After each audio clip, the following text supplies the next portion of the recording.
1절부터 8절의 말씀입니다. 봉독하겠습니다. 나는 참 포도나무요 내 아버지는 농부라. 물은 내게 붙어 있어 열매를 맺지 아니하는 가지는 아버지께서 그것을 제거해 버리시고 무릇 열매를 맺는 가지는 더 열매를 맺게 하려 하여 그것을 깨끗하게 하시느니라. 너희는 내가 일러준 말로 이미 깨끗하여 졌으니 내 안에 거하라. 나도 너희 안에 거하리라. 가지가 포도나무에 붙어 있지 아니하면 스스로 열매를 맺을 수 없음같이 너희도 내 안에 있지 아니하면 그러하리라. 나는 포도나무여 너희는 가지라. 그가 내 안에 내가 그 안에 거하면 사람이 열매를 많이 맺나니 나를 떠나서는 너희가 아무것도 할 수 없음이라. 사람이 내 안에 거하지 아니하면 가지처럼 밖에 버려져 마르나니 사람들이 그것을 모아다가 불에 던져 사르느니라. 너희가 내 안에 거하고 내 말이 너희 안에 거하면 무엇이든지 원하는 대로 구하라. 그리하면 이루리라. 너희가 열매를 많이 맺으면 내 아버지께서 영광을 받으실 것이요 너희는 내 제자가 되리라. 아멘. 귀한 성도 여러분들, 참 하나님이 사랑하는 우리 성도 여러분들, 이번 코로나19 상황을 경험하면서 우리는 또 예방과 방역에도 힘써야 하지만 그러나 다시 한번 신천지라는 사교 집단에 대한 경각심을 길러야 하는 거예요. 그럼 그들은 상담을 가정에서 접근합니다. 문화센터라는 이름으로 노래, 꽃꽂이, 기타, 댄스 등을 가르친다고 합니다. 이 신천지에 빠졌다가 나왔던 이 청년 전사님이 하는 얘기가 그 중에 그런 게 있더라고요. 기타 가르친다고 해가지고 가서 이게 신천지인지 아닌지 확인하는 방법이 있대요. 예, 기타를 가르쳐 줄게요. 기타 배우고 싶은 청년한테. 그래서 6개월 동안 배웠는데 기타 실력이 늘으면 그건 신천지가 아니라 진짜 무료로 기타를 가르쳐 주는 데고 예, 6개월 지나고 나니까 막 갑자기 막 이만희 사진 보면서 막 눈물이 흘러지고 막 그들의 말이 막 다 믿어지고 여기가 진짜 구원받은 그 종말의 그 유일한 집단인가 보다 싶은 그런 마음이 들면 그게 신천지라는 거예요. 예, 여러 가지 뭐 경우예수를 가장해서 다 사실은 그들이 전도하고 있잖아요. 내가 아는 전도사님, 선교사님을 소개시켜 주겠다. 어제 내가 기도해 보니까 당신이 꿈에 나왔어요. 교통사고를 당했어요. 어려움이 있더라. 무슨 어려운 일이 있는 거 아니냐 하면서 이 테이프 한번 가져다가 들어봐라. 오카는 목사님, 이찬수 목사님 같은 아주 유명한 목사님들, 많은 사람들이 또 이렇게 또 존경하는 목사님들 테이프 갖다 주면서 자기는 신실한 교인인 것처럼 하면서 가장하고 접근을 한다라는 거예요. 그래서 내가 어떤 분한테 은혜 많이 받았었는데 어려울 때 그분이 나를 위해서 이렇게 기도해 줬었는데 정말 은혜가 있었다. 당신한테도 한번 소개시켜주고 싶다 해서 소개시켜주고, 그래서 그 사람하고 만나서 상담을 하고 기도를 받고 하다가 마침내는 한번 내가 잘 아는 이 성경 공부 모임이 있는데 같이 와서 한번 성경 공부 받아보지 않겠냐, 상담해보지 않겠냐라는 식으로 꼬인다라는 거예요.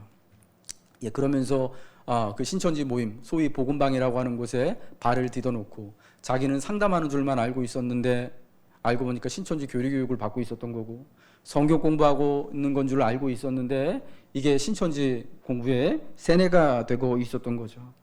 혹시 누가 여러분에게 상담 한번 해보시죠. 내가 한번 기도해 주겠다. 정말 기도해 주실 분 소개시켜 주겠다. 성경 공부를 해보자 라고 교회 밖에서 이렇듯 교회 밖에서 상담하자, 기도하자, 성경 공부하자고 한다면, 권유한다면 여러분 그 99.99% 신천지인 줄 아시기 바랍니다. 이 사람들 그러면서 절대 교회나 목사님이나 가족들한테는 비밀로 해야 한다고 말하죠.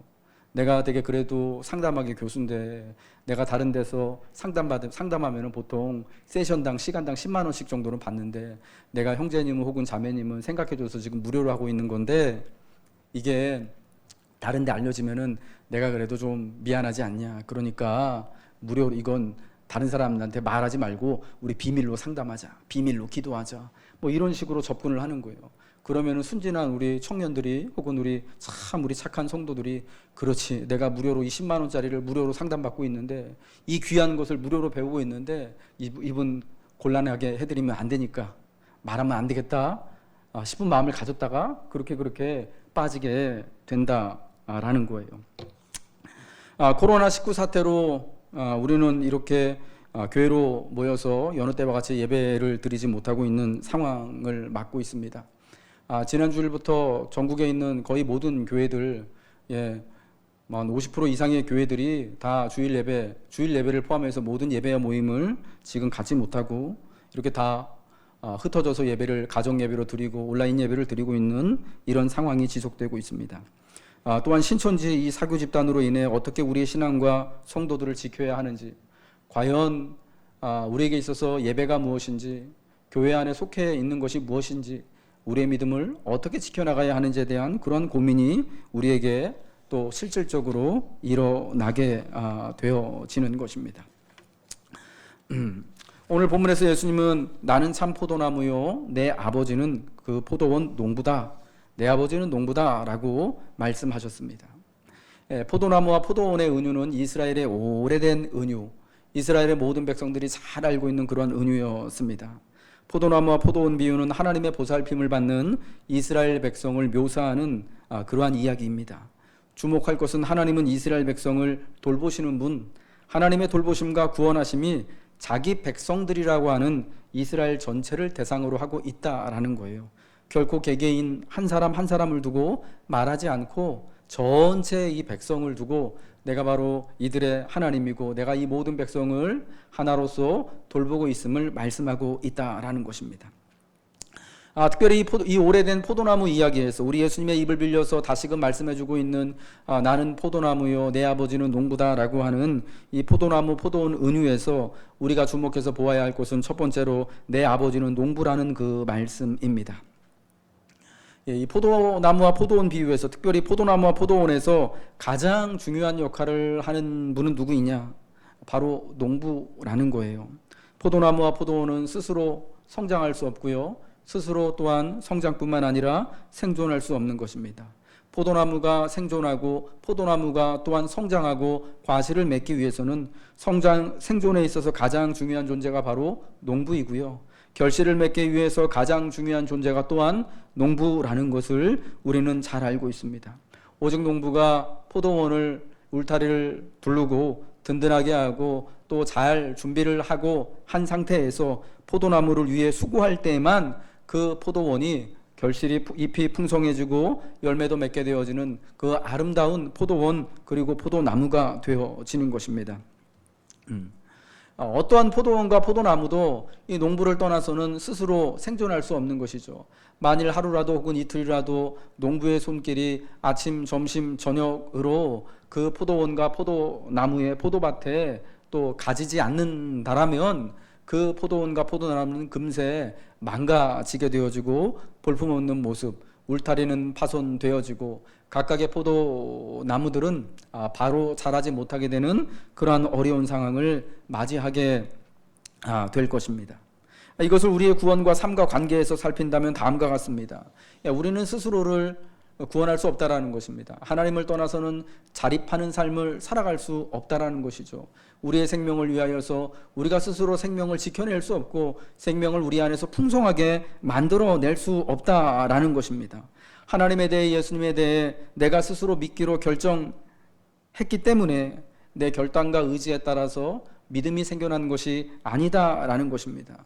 우리가 하나님을 믿게 된 것, 그리스도 예수를 믿고 오늘도 이렇게 하나님 앞에 나와서 같은 시간을 안에 같이 이렇게 예배드릴 수 있는 것 역시 우리의 결단과 의지를 따라서 내가 내 안에서 믿음을 만들어냈기 때문이 아니라 하나님께서 또 포도원의 농부로서 농부 되신 하나님께서 우리를 붙잡으시고 우리의 생존을 위하여 수고하시고 우리의 생명에 크고 놀라운 은혜를 끼치기 때문에 생명이 바로 농부이신 하나님으로부터 나무인 우리에게 오기 때문이다라는 것입니다.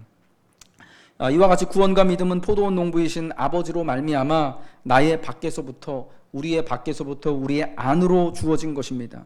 그러므로 바울 사도가 말하는 것처럼 우리 믿음과 구원이 행위를 따라 난 것이 아니기에 누구도 자랑할 것이 없는 것입니다.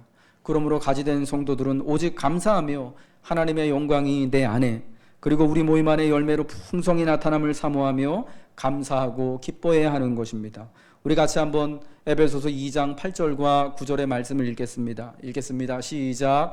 너희는 그 은혜에 의하여 믿음으로 말미암아 구원을 받았으니 이것은 너희에게서 난 것이 아니요 하나님의 선물이라. 행위에서 난 것이 아니니 이는 누구든지 자랑하지 못하게 함이라. 아멘. 포도나무가 이제 가을이 되어서 풍성한 포도 열매를 그 가지마다 주렁주렁 결실하게 되어지는 것은요, 그것이 바로 누구의 수고입니까? 농부의 수고인 것이죠. 그렇기 때문에 그 모든 영광은 농부에게 돌려지는 것임을 여러분 기억하시기 바랍니다. 특별히 농부이신 하나님은 열매를 맺지 못하는 쓸모없는 가지들을 가지치기 하신다라고 말씀합니다. 오늘 본문 2절이죠. 물은 내게 붙어 있어 열매를 맺지 아니하는 가지는 아버지께서 그것을 제거해 버리시고 무릇 열매를 맺는 가지는 더 열매를 맺게 하려 하여 그것을 깨끗하게 하시느니라. 농부이신 아버지는 이 포도원과 포도나무를 위하여서 가지치기를 하신다라는 거예요. 깨끗하게 하신다라는 것입니다. 가지치기를 하심으로 더 건강한 다른 가지들이 더욱 많은 열매를 맺도록 하신다라는 거예요. 나무가 더욱더 건강하고 풍성해질 수 있도록, 강건해질 수 있도록 적절한 가지치기를 해 주신다라는 거예요. 적절한 시기에 하는 가지치기는 모든 열매를 맺는데 매우 중요하고도 필수적인 과정입니다. 거의 포도나무의 건강과 그리고 이제 가을에 풍성한 결실을 위하여서는 적절한 가지치기가 반드시 필요한 것입니다. 그러나 여러분, 가지치기를 당하는 그 포도나무, 그리고 옆에 있는 가지가 떨궈져 나가는 것을 경험하는 가지는 어떻겠습니까? 자신에게서 가지가 떨어져 나감으로 아픔을 겪지 않겠습니까? 고통을 겪지 않겠습니까? 하지만 그 아픔을 감수할 때 더 건강한 포도나무가 되는 것입니다. 더 풍성한 열매를 가지가 맺게 되는 것입니다. 농부이신 하나님께서 가지인 우리를 위해 하시는 가지치기는 우리의 삶의 크고 작은 시험과 실패와 어려움으로 드러나게 될 것입니다. 물론 이 말이 하나님이 우리에게 고난 주기를 우리에게 어려움 주기를 좋아하신다라는 그런 말이 아닙니다. 하나님은 누가 말하듯이 어떤 마조이스트나 세디스트 같은 그러한 이상한 분이 아니죠. 그러나 이것은 하나님께서 고난과 시험을 적극적으로 막아주시지 않는다라는 의미로 보는 편이 오히려 좋을 것 같아요. 왜냐? 고난은 성경이 말씀하는 것처럼 우리에게 유익이 되기 때문입니다. 이러한 가지치기를 당하는 것 같은, 잠깐 가지가 나와 같이 붙어있던 가지가 떨궈져 나가는, 내 몸이 베어져 나가는 그러한 아픔, 그러한 상처를 겪지만 그 상처를 통해서 전체 가지가, 전체 나무가, 전체 포도원이 더 건강해지고 풍성한 생명을 누리게 되기 때문에 가지치기를 하시고 우리의 삶의 고난과 시험과 여러 가지 형편들을 허락해 주신다라는 것입니다. 우리는 종종 어려움을 당하며 위기를 당할 때마다 그렇게 하나님 앞에 항변합니다. 하나님이 정말 계시고 나를 이렇게 사랑하신다라고 말씀하는데 왜 내 삶에는 이렇듯 항상 어려움만이 있는 것입니까? 내가 고난당할 때, 고통당할 때 왜 하나님은 이 기도를 들어주시지 않아서 나의 형편을 바꿔주시지 않는 것입니까? 누구나 한 번쯤 고민하며 하나님 앞에 항변하며 기도했던 그러한 기도의 제목들일 것입니다. 그러나 사랑하는 성도 여러분들, 이것을 포도나무의 가지치기라고 생각해 보십시오. 농부이신 하나님께서 가지인 우리를, 포도나무인 이 교회, 우리 전체를 더 건강하고 결실을 많이 맺게 하는 인생이 되어지고 더 풍성하고 은혜로운 교회가 되게 하시기 위하여서 하나님이 가지치기를 한다고 생각해 보십시오. 가지인 우리를 더 풍성하고 강하게 하시기 위하여서 하나님은 때로는 우리 가운데 이러한 어려움과 시험과 연단들을 허락하시는 줄 믿으시기 바랍니다. 악기 중에 스트라디바리우스라는 이름이 붙은 바이올린 혹은 첼로와 같은 악기들이 있습니다. 17세기에 악기 장인이었던 안토니오 스트라디바리우스라는 사람의 이름을 따서 그 사람이 만든 악기를 스트라디바리우스 바이올린, 스트라디바리우스 첼로 이렇게 부르고 있습니다. 음악을 하신 분들은 이 이름이 너무나 익숙하고 다들 잘 알고 계실 것입니다. 이 사람이 17세기에 만들었던 바이올린과 첼로가요, 시간이 많이 흘렀잖아요. 그게 1700년대니까. 그럼에도 지금도요, 가장 음악계에서 바이올린 중에서 가장 귀하고 비싼 바이올린, 명품 악기로 이렇게 거래가 되어지고 사람들은, 음악을 하는 사람들은, 연주자들은 그러한 악기를 소장하고 싶어 한다라는 것입니다. 여러분 한번 생각해 보십시오. 17세기에 만들어진 그 악기보다 지금 만드는 악기가 더 못할까요? 기술이나 어떤 그 모양이나. 여러분 오히려 지금 만드는 것들이 훨씬 더 좋을 것 같은데 왜 그 옛날 한 300년도 더 전에 이 악기 스트라디바리우스가 만든 악기가 지금도 최고의 악기로 이렇게 대접을 받고 있느냐? 그 당시 스트라디바리우스라는 이 사람이 그 바이올린이나 첼로와 같은 악기를 만들 때 사용한 나무가 스위스 고산지대에서만 자라는 가뭄비 나무를 가지고 사용을 했다고 합니다. 근데 이게 스위스 고산지대에서 자라는 이 가뭄비 나무는 그 스위스의 그 척박한 환경을 다 이겨낸 나무예요. 그 풍토를, 눈보라와 비바람과 그 일교차가 이렇게 막 심하게 오르락 내리락하는 그 험한 이제 그 상황을 다 이겨내고 자란 나무를 베어다가 악기를 만들었어요. 그래서 그 결이요 굉장히 단단하다라는 거예요. 나무 자체가. 예. 근데 여러분 이 나무가 지금도 스위스 고산지대에 가면 그런 가뭄비 나무가 있겠죠. 그럼 그때 그런 똑같은 나무를 그 똑같은 재료를 가지고 쓰면은 스트라디바리우스가 17세기에 만들었던 그런 악기가 나오느냐? 또는 그렇지가 않다라는 거예요. 왜냐? 과학자들이 밝혀낸 게 이게 스트라디바리우스가 악기를 만들 때, 그러니까 1400년대 중반부터 1800년대 중반까지요, 유럽은 소빙하기 시대를 거쳤대요. 그때 기후가 일반적으로 지구 기후보다 굉장히 낮았다고 합니다. 추웠대요. 그래서 그때를 소빙하기라고 하는데, 특별히 안토니오 스트라디바리우스가 악기를 만들면서 활약했던 시대, 1645년부터 1715년 사이, 이 70년 기간이요, 1645년부터 1715년 사이가 가장 추운 그런 기간이었대요. 그러니까 가장 추운 기간에 세상에서 가장 춥다라고 하는 그 스위스 고산지대에서 나는 가뭄비 나무니까, 여러분 지금껏 뭐 몇백 년 이래 나고 자랐던 어떤 나무들보다도 이 나무가 가장 단단하고 악기로 만들 때 가장 좋은 재료로 쓰일 수 있게 되는 거예요. 여러분 그래서 스트라디바리우스 바이올린, 스트라디바리우스 첼로가 최고의 악기, 모든 연주인들이 소장하고 싶은 그러한 명품 악기가 되어지는 것입니다. 오랜 세월 동안에 특별히 혹독한 환경과 시련을 겪어낸 그 가뭄비 나무로 재료로 하여서 만든 그러한 악기이기 때문이었다라는 거예요. 신종 코로나19 이 사태로 인해서 우리는 예배가 중단되어지는 이 아픔을 겪고 있습니다. 누구나 한국교회에서는 예배를 우리 신앙의 가장 핵심적인 것으로 꼽고 있습니다.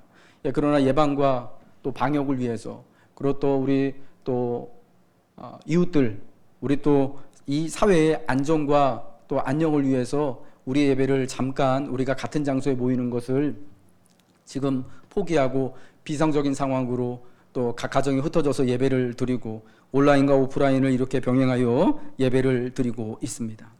여러분 이 시련을 우리는 그럼 어떻게 해석하고 받아들여야 하느냐라는 그런 질문들이 아마 지금 이 사태를, 지금 2020년 3월을 살아가고 있는 우리 예수 믿는 성도들은 다 그런 질문들을 가지고 있을 거예요.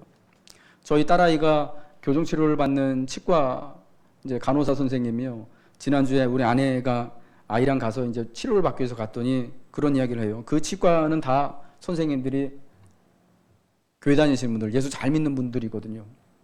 아마 그 교회들도, 그분들이 다니는, 그 선생님이 다니는 교회도, 그 간호사 선생님이 다니는 교회도 우리처럼 이렇게 이번 코로나 예방 때문에 당분간 주일날 모이지 않는 것 같아요. 그래서 그분도 지난주에 이제 예배를 가정에서 가족들하고 예배를 드리는데 처음엔 참 편하더래요. 편하다. 이렇게 집에서 가족들끼리 오손도손 모여 있어가지고 예배하려고 하니까 참 이것도 괜찮구나 싶은 마음이 드는데, 이 예배를 같이 드리면서 어떤 감정이 드냐면은 갑자기 눈물이 팽하고 돌더래요. 슬프더래요. 우리가 같이 모여서 예배로, 교회가 한 장소에서 모여서 예배하지 못하고 이렇듯 흩어져서 가정에서 예배드리고 있는 이 상황이요, 너무 안타깝고 슬프고 아프시더라는 거죠. 그러면서 하루빨리 이 사태가 종결되어져서 이제 잠잠해져서 여느 때와 같이 가서 교회 가서 목사님 만나 뵙고 성도들 같이 만나 뵙고 같이 예배드리고 이 마스크 벗고 편하게 찬송 부르고 찬양하고, 마스크 쓰고 찬양하려니까 얼마나 힘듭니까? 같이 식당에 모여가지고 올려서 식사하고 같이 커피 한 잔 마시고 같이 악수하고 인사하고 보듬어 주고 하는 이 일상이, 우리의 이 예배가 참 그립다라는 마음이 들더라는 거죠. 아마 많은 성도들이 그래서 이번 예배가 중단된, 예배가 온라인으로 오프라인으로 같이 병행하게 되어진, 가정 예배를 드리게 되어진, 우리가 이 주일이지만 또 흩어져서 예배를 드리게 된 이 상황을 보면서 우리의 믿음과 예배에 대해서 한 번쯤 다 고민하는 이런 그런 기회가 되실 거라고 생각합니다. 아마 어떤 신학자가, 어떤 목회자가 앞에 서서 우리의 예배는 이러해야 됩니다. 예배를 드리는 믿음은 이러해야 됩니다. 아버지께 예배하는 자는 참 신령과 진정으로 예배해야 됩니다. 아무리 백날 떠들어봤자 그게 진짜 신령과 진정으로 예배드리는 게 뭔지에 대해서 감을 잡지 못하던 성도들이 아마 이번 코로나19 사태로 인하여서 우리의 예배가 중단되어진 것을 통해서, 가정에 흩어져서 예배드리는 것을 통하여서 과연 신령과 진정으로 예배드리는 것은 뭔가, 과연 우리가 교회로 모이는 것은 뭔가, 예배가 뭔가라는 것을 정말 고민하고 고민할 수밖에 없는 여러분 그런 상황이 됐다라고 생각합니다. 저는 이번 예배 잠정 중단을 통하여서 저희 교회도 이제 3월 한 달 내내 11시 예배만 온오프라인으로 병행해서 드리는 것을 결의를 하였는데, 이 상황을 통하여서 여러분 정말 예배에 대해서 정말 깊이 있게 고민하고, 우리가 또 날마다 드리는, 우리가 어쩌면 참 예배를 참 그동안 너무 피상적으로만 바라보고 우리 편한 대로만 너무나 쉽게 접근하지 않았나 하는 여러분 그러한 깨달음을, 그런 고민과 그런 고백을 하는, 그래서 하나님 앞에서 다시금 우리 예배를 결단하는 그런 시기가 되기를 주님의 이름으로 축복합니다. 또 반드시 또 그러한 기회가 되었으면 좋겠습니다. 구약의 선지자들 예레미야와 이사야와 미가와 같은 선지자들은요, 이스라엘의 이 예배에 대하여서 참 한탄하면서 슬피 울었습니다. 그들은 하나님을 대변하여서 이스라엘 백성들이 예루살렘 성전에서 드려지는 그 많은 예배들, 수많은 예배들과 수많은 제사와 그 수많은 제물들을 하나님이 기뻐하시지 않는다라고 선언했습니다. 내가 천천의 수양과 만만의 강수의 그 기름진 것들보다 이것을 내가 정말 기쁘게 받겠느냐? 너희가 공의롭게 살아가고 정의롭게 살아가고 서로 사랑하며 살아가는 것을 내가 정말 삶의 예배로 더 기뻐하지 않겠느냐 하면서 하나님은 선언하지 않으십니까? 이 수많은 예배, 수많은 제사에 하나님이 질리셨다, 물리셨다라고 고백하지 않으십니까? 말씀하시잖아요. 여러분, 그래서 저는 이스라엘이 멸망하게 된 것이 주전 587년에 예루살렘이 멸망하고 성전이 다 무너지게 된 것이 그러한 이유였다라고 생각합니다. 하나님이 더 이상 껍데기뿐인 예배를 받지 않으시기 위하여서, 정말 중심으로 하나님을 섬기지 못하는 그 하나님의 백성이라고 말하는 그들이 중심으로 예배를 드리지 못하는 것을 한탄하신 하나님이 그 껍데기뿐인 예배를 드리지 못하게 하시기 위해서 성전을 무너지게 하신 건 아니었겠습니까? 여러분, 우리가 이 코로나19 사태를 통하여서 우리 예배가 잠정적으로 중단된 이 상황, 중단은 아니죠. 어쨌거나 우리가 이렇게 아무튼 온라인을 통하여서 흩어져서 가정에서 예배를 드리죠. 그러나 원래와 같이 우리가 한 자리에 모여서 교회로 모여서 함께 예배를 하나님께 드리지 못한 이 상황을 보면서 지금까지 우리 예배가 어쩌면은 그런 껍데기뿐인 예배는 아니었는지, 수많은 예배의 순서가 있고 수많은 예배가 있고, 그 수많은 예배의 자리마다 많은 또 예물로 하나님 앞에 드리고 기도하고 하였지만, 그러나 정말 진심을 담아서 하나님이 기뻐하시는 예배를 우리가 성령과 진리를 따라, 성령과 말씀의 인도함을 따라 하나님께 드리며 그 예배 자체를 정말 기뻐하였고 사모하였는지를 우리는 다시 한번 돌아봐야 하는 거예요. 그리고 이 잠정적으로 우리의 모임이 중단되어진, 예배가 이렇게 비상적인 상황에 바뀌게 되어진 이 시국에 다시금 예배를 사모하는 하나님의 백성들이 되어야 할 줄로 믿습니다. 이 어려움을 통하여서 다시금 진정한 하나님이 찾으시는 예배자 되시길 주님의 이름으로 부탁드립니다. 또한 우리의 믿음, 우리가 교회로 모여서 함께 예수 그리스도 안에 거한다라는 것이 어떤 의미이고 내게는 어떤 정말 소중한 유익이 있는지를 우리는 다시 한번 뒤돌아보는 그런 시기가 되어져야 하는 것입니다. 사랑하는 우리 성도 여러분, 이제 오늘 우리에게 주신 말씀을 맺도록 하겠습니다. 나는 참 포도나무요 내 아버지는 농부라 라고 주님은 말씀하셨습니다. 농부 되신 하나님께서 오직 그 하나님을 통하여서만 우리에게 생명이 주어지고 우리의 안전이 보장됨을 믿으시기 바랍니다. 우리가 이 땅을 살면서 어떻게 우리 안전과 또 우리의 삶을 영위해 나갈 수 있겠습니까? 오직 하나님께서 우리를 보호하시고 지켜주실 때에만, 우리가 나무된 주님 안에 붙어 있을 때에만 우리가 안전하고 든든하게 될 줄로 믿습니다. 이 코로나19 사태를 보면서 전문가들이 무엇보다 중요한 것이 면역력이라고 하더라고요. 이게 치료자가 없잖아요. 고작 우리가 할 수 있는 거라고는 줄 서서 마스크 사는 것밖에 없는데, 그것도 수급이 잘 안 돼가지고 제대로 사지도 못하잖아요. 저도 이제 이 마스크가 하나하나 떨어져 가지고 이제 뭐 어떻게 하고 다녀야 되나 지금 고민이 되는데, 근데 정말 중요한 거는 면역력이라고 얘기해요. 우리가 평소에 기저질환이 없고 건강한 상태를 유지하고 있다면은 그런 코로나19 바이러스 같은 바이러스가 우리 몸에 침투하더라도 그것을 이겨낼 수 있는 힘이 일어나게 되는 거잖아요. 우리에게 있어서 여러분 이런 면역력이 필요한 것처럼 우리 삶에 있어서도 여러분 이러한 면역력이 하나님으로 말미암아 우리에게 주어져야만 하는 거예요. 사실 저는 코로나 바이러스보다 더 무서운 바이러스, 더 무서운 것이, 더 우리를 위협하는 것이 신천지 같은 사교 집단이라고 생각합니다. 여러분 이 모든 것들에 대해서 우리가 면역력을 기르기 위하여서 어떻게 해야 되는 것입니까? 그게 내 힘으로 내 스스로 그냥 길러지는 것이 아니거든요. 우리가 하나님 안에 있을 때, 농부이신 하나님의 손길을 내가 은혜로 누리게 될 때, 나무 대신 예수님께 붙어 있을 때, 그 예수님의 말씀의 현현인 예수께서 말씀으로 이루신 공동체인 교회 안에서 우리가 같이 주의 말씀을 듣고 주의 가르침을 따라 함께 순종하며 예배할 때, 함께 수고하고 살아갈 때, 여러분 그 영적인 면역력이 길러지게 될 줄 믿으시기 바랍니다. 하나님이 사랑하는 성도 여러분, 포도나무이신 주님 안에 온전히 붙어 있으시기를 주님의 이름으로 축복합니다. 그러할 때 우리의 삶, 내가 지키는 게 아니라, 내가 열매를 많이 맺기 위하여서 내가 자력으로 수고하는 것이 아니라, 우리 주님께서 그저 내가 그 안에 거하기만 하면 농부이신 하나님께서 우리의 삶을 책임져 주시고, 우리의 봄과 여름과 가을과 겨울 그 계절을 따라 또 꽃이 피고 열매를 맺고 결실할 수 있도록 하는 놀라운 은혜를 하나님이 하나님의 영광을 위하여서 해 주실 줄로 믿습니다.